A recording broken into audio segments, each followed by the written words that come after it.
coverage of the Anzac tradition entering its 101st year. Back home here, there have been Anzac Day marches right across the country. In Sydney, the sound of bagpipes kicked off the parade through the CBD, while in Melbourne, Vietnam War veterans led the march for the first time. In Brisbane, some of the crowd yelled "thank you" as servicemen and women passed by. In Adelaide, about 6,000 people took part in the city's events. A wet and grey day in Perth couldn't keep the crowds away, and sunny skies prevailed in Hobart, where thousands lined the streets of the city centre. Thousands also gathered in Darwin to thank soldiers and veterans for their service. The Governor-General, Sir Peter Cosgrove, will deliver an address at the Australian National Memorial in the French village Villers-Bretonneux shortly. Ahead of that, he sent this message paying tribute to the thousands of diggers who died in France with no known graves. In April 1918, on the eve of Anzac Day, Australian troops retook this village in what General Monash described as the finest thing yet done in the war by Australians or any other troops. Tragically, the Great War claimed millions of lives right across Western France, Europe, the Middle East, Africa and the Pacific. Battles at places like Gallipoli, Fromelles and the Somme were brutal, unforgiving and deadly. And the bravery of our soldiers and the sacrifices they made has become part of our history and our sense of identity.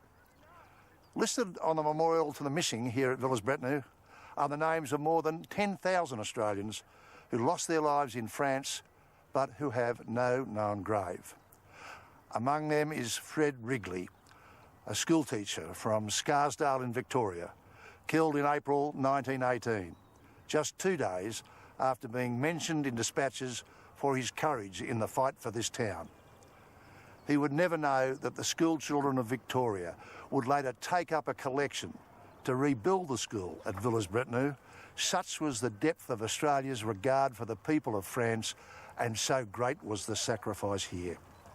Fred was one of more than 60,000 Australians who died serving our nation during the First World War.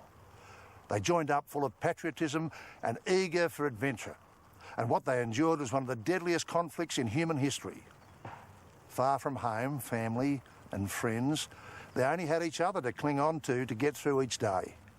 They became mates, family. Their bond was incredibly strong, and their camaraderie lives with us today.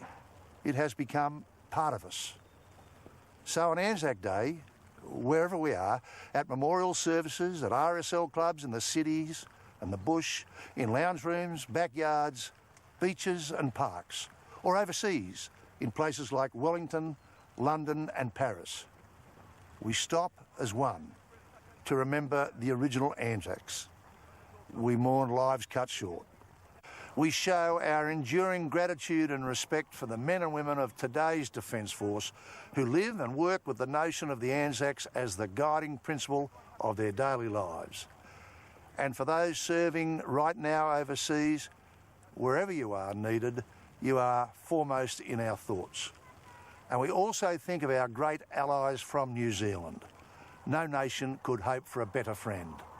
Last year, I stood with my New Zealand counterpart in Wellington at dawn, and he with me in Canberra at dusk, as we remembered the brave men and women, farmers, bank clerks, posties and shop assistants who followed orders, landed at Gallipoli and further afield, and forged a bond that unites our countries and people forever. This Anzac Day, we remember Fred Wrigley, who, like so many others, served and gave his life.